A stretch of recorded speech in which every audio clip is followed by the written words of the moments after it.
Existe uma coisa estranha quando você escuta as músicas dos Beatles. E isso também acontece com as músicas do Queen. Elas parecem maiores do que deveriam. E eu não estou falando de volume. Existe uma sensação física nessas músicas. Como se elas ocupassem mais espaço. Como se fossem mais vivas, mais emocionais, mais cinematográficas.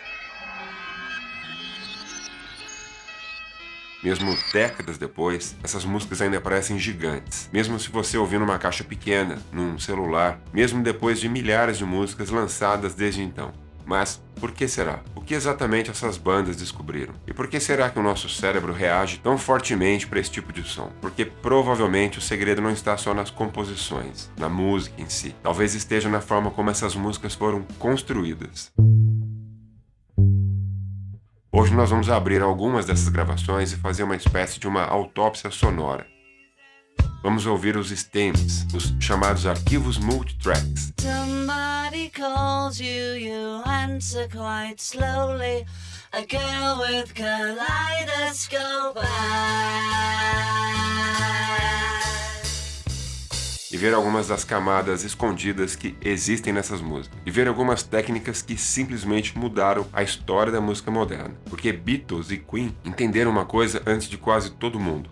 O estúdio não é um lugar só para você gravar a música. O estúdio é o instrumento. Mamma mia, mamma mia! E isso talvez explique porque essas músicas parecem tão humanas até os dias de hoje.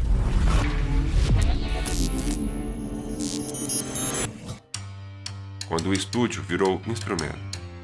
Para muita gente, gravar uma música significa simplesmente registrar uma performance. Microfones, músicos tocando e ponto. Mas os Beatles meio que mudaram essa lógica, especialmente na fase do álbum Revolver e do Sgt. Pepper. Ali nasceu uma ideia revolucionária. E se a música pudesse existir além da realidade? A partir daquele momento, a música começou a ser construída camada por camada, não apenas tocada. Isso mudou completamente a forma como nós ouvimos músicas até os dias de hoje.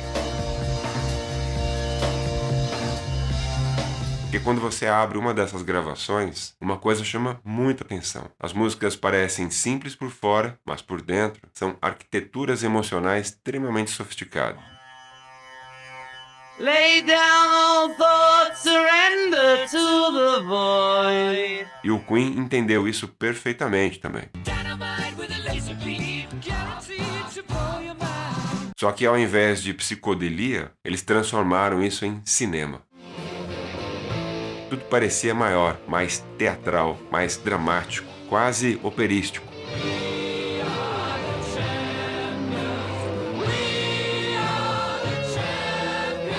The operatic section, yeah.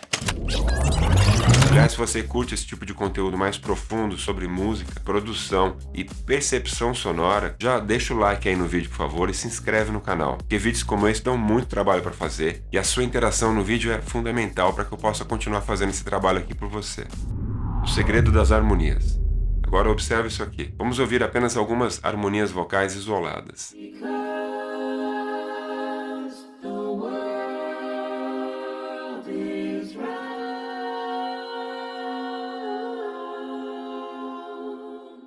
Você percebe uma coisa curiosa? Não parece apenas várias vozes juntas. Parece uma massa sonora, quase um coral. Isso acontece exatamente porque Beatles e Queen entenderam algo extremamente poderoso. O cérebro humano reage emocionalmente à sensação de multidão.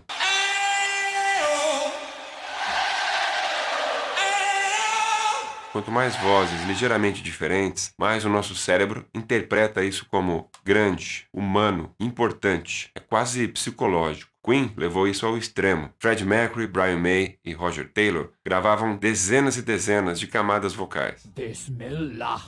Never, never, never, never, never, never let me go.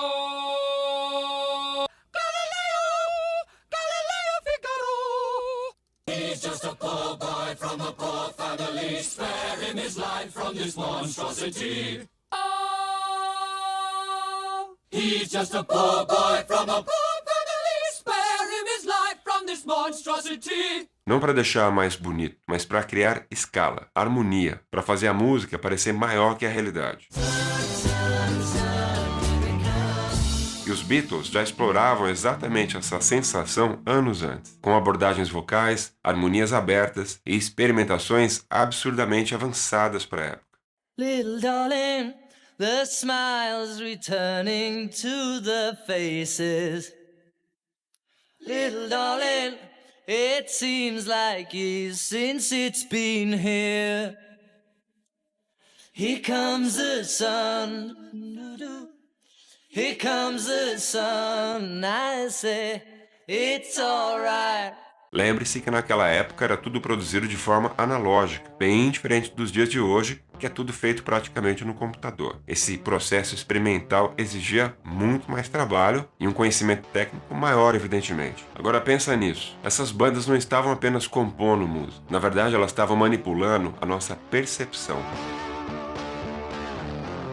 E para mim é exatamente isso que separa um artista de um grande artista. O que você acha disso? Coloca aí nos comentários que eu quero saber a sua opinião. Porque o som parece gigante. Agora entra uma coisa mais interessante ainda. Quando a gente ouve essas músicas, as músicas dessas bandas, o nosso cérebro não está só ouvindo notas musicais. Na verdade, ele está interpretando espaços físicos, distância, profundidade e tamanho. E talvez uma das ferramentas invisíveis mais importantes para isso seja o reverb.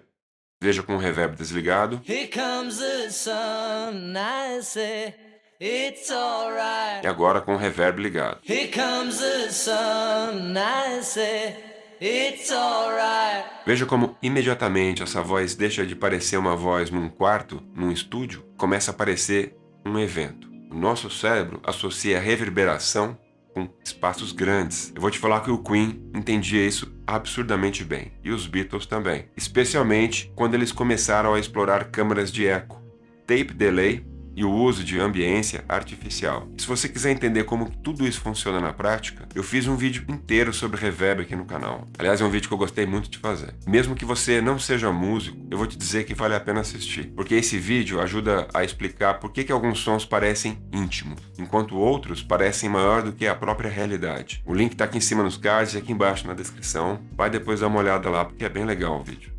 Agora tem um detalhe interessante aqui nesse vídeo. Essas bandas não buscavam perfeição, e isso muda tudo. Hoje a maioria das produções tentam eliminar ruído, imperfeições, variações, distorções, mas Beatles e Queen nasceram justamente numa era em que o equipamento tinha personalidade. As mesas surtavam.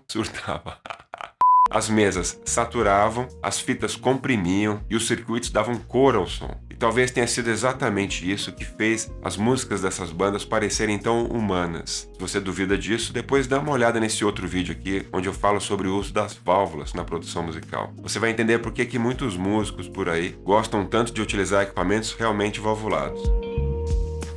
O equalizador que ajudou a definir a música moderna. Olha só esse exemplo aqui. Eu vou abrir um equalizador clássico inspirado nos antigos Pultec, só para você entender. Esse tipo de equalizador ajudou a definir grande parte da sonoridade da música gravada nos anos 60 e 70. Mas o curioso é que ele não era perfeito, muito pelo contrário. As curvas eram suaves, musicais, quase orgânicas. E existia até um truque famoso no efeito gerado por esse equipamento. Ele conseguia aumentar e reduzir graves ao mesmo tempo, o que parece impossível. Mas justamente essa imperfeição criava uma sensação extremamente natural. Usa um fone de ouvido aí agora que você vai sacar. Com o equalizador desligado. E agora com o equalizador Pultec ligado.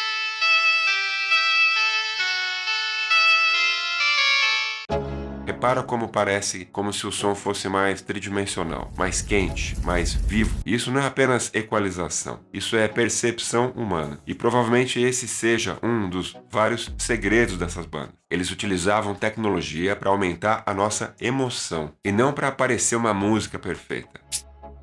Só para você saber, de curiosidade, esses plugins que eu estou mostrando aqui no vídeo, todos eles foram cedidos aqui para o canal pela plataforma Pure Mix, que por sinal é a nova marca parceira aqui do canal. Aliás, uma coisa muito interessante é que boa parte desse universo de produção musical clássica ainda pode ser estudada hoje de forma extremamente prática. A Pure Mix, por exemplo, trabalha justamente com essa ideia de abrir bastidores reais de músicas profissionais. Eles disponibilizam sessões multitracks originais para você poder baixar, abrir no seu computador e literalmente explorar as gravações por dentro. Exatamente como a gente está fazendo aqui no vídeo hoje. Isso muda completamente a forma como você aprende produção musical. E em breve eu vou começar a lançar alguns tutoriais a respeito desses plugins. E caso você tenha interesse de querer aprender como é que esses plugins funcionam, torne-se membro do canal para que você possa ter acesso a esse conteúdo exclusivo. São vídeos que eu vou fazer separado, mais voltado para quem realmente tem interesse em aprender algo um pouco mais avançado.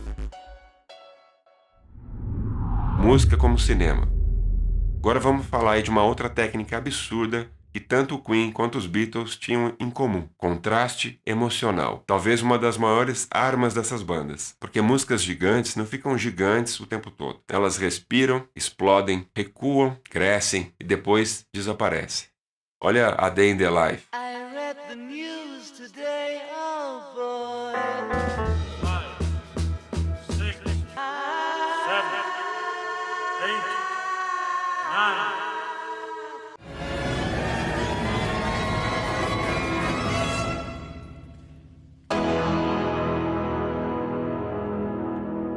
E olha Bohemian Rhapsody. Mama!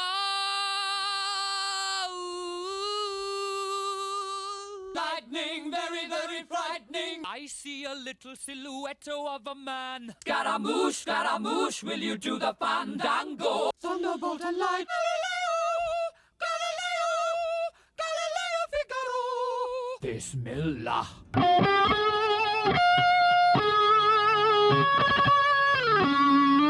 He's just a poor boy from a poor family. Spare him his life from this monstrosity. Bismillah. No, no, no, no, no, no, no. As duas músicas funcionam quase como um filme. Elas possuem uma montagem emocional, que envolve mudança de cenário,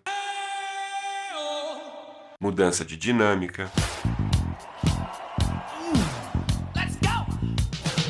e, principalmente, mudança de perspectiva.